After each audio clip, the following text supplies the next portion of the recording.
Қайырлы күн ағайындар, қалайсыздар? Бүгінгі видеом осы сантехника жайлы болып тұр. Енді кеңес ретінде қабылдаңыздар. Мына жерде прямой шығарып қойған. Енді біз қайтадан мына жерді бұзып, қайта жұмыс жасап жатармыз. Уже бізде үйіміз бітіп жатыр.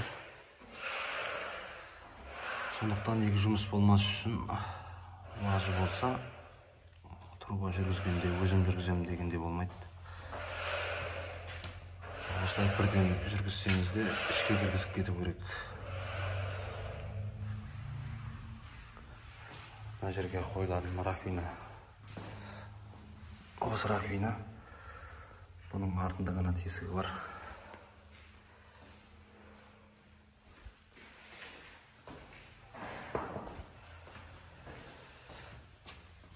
Сондықтан осылай стенадан шығып тұру керек. Төбесін қазір жалғайым. Мұнаны да бәрін кіргізем ішіне. Қазір қалған видеоны көрсететін боламын. Екінші кеңес. Жерден тесіп қойдық, жаңа арғы жаққа қарай. Енді осы жермен бұлай апарып, теплый полдың шлангасына қосамыз. Өйткені бұл жерден де тошқа қалдырған жөн болады. Пеш тұратын бөлмеге мұздай су бару керек. Өйткені паровой отоплениеге су жіберетін кезде тек кранды ашсаң ғана кететін болады. Бұл жерде обраткасы мынау теплый полдың. Мына жері шешіледі. Осы жерге адаптерді әкеліп, мягкий шланга арқылы бабочка кран қойып, солай жасаймыз. Өйткені ауыстырылып тұрады, ертеңгі күні алуға оңай болады.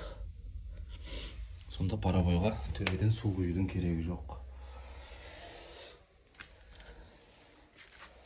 Енді қазір бізге көп жұмыс болып жатыр. Басында жасалып кетсе, бұл оңай болушы еді. Тек мынаған қоса саламыз. Ака біз арғы беттен бергі жаққа бұлай әкелейін деп тұрмыз.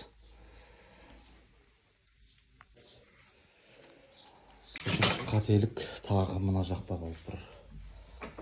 Мына шланга көрініп қалды.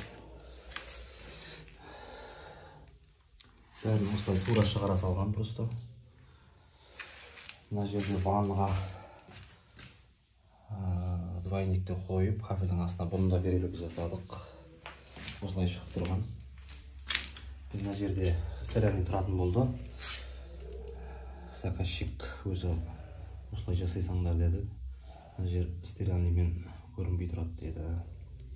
Негізі о баста ойлану керек, кафель болмастан бұрын. Барлығын ыңғайына келгенше осылай стенадан шығару керек. Мынау сияқты үй салардың бастамас бұрын барлығын ойланған жөн болады. Ал сіздерге кеңес болсын. Міне ағайындар,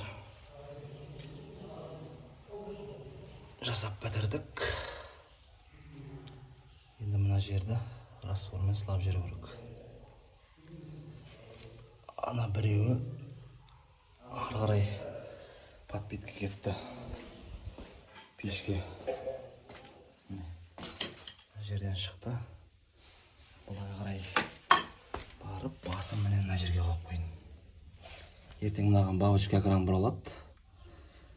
И мягкий шлангымен мына резьбаны шешіп, обраткаға жалғап жүру керек.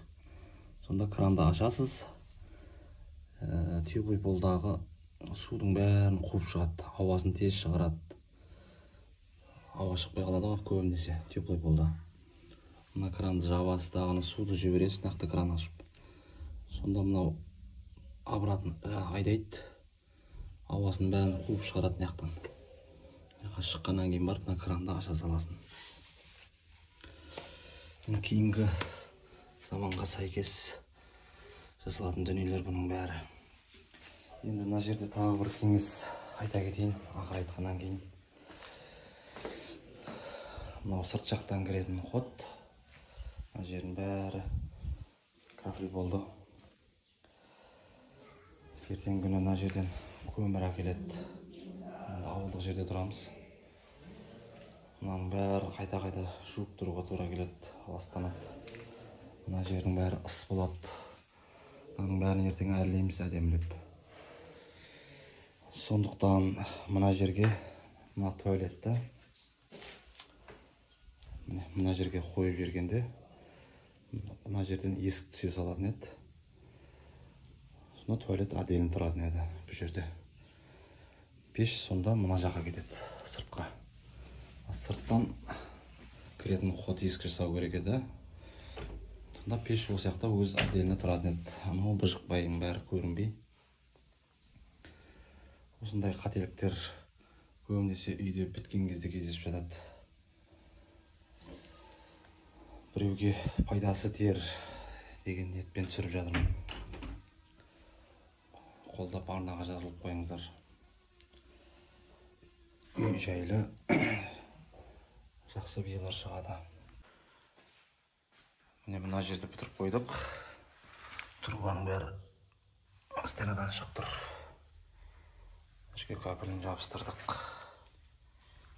Енді раковинаны осы жерге қоя саламыз. Негізі үйдің ішіне кіріп кеткен дұрыс емес. Судың осы кіреберіс ходтан возможность болса, осындай жерлерге кіреберіске қойған дұрыс болады. Мынау енді почти мына жақтың бәрі холл. Холлға кіріп кетті ішке раковина.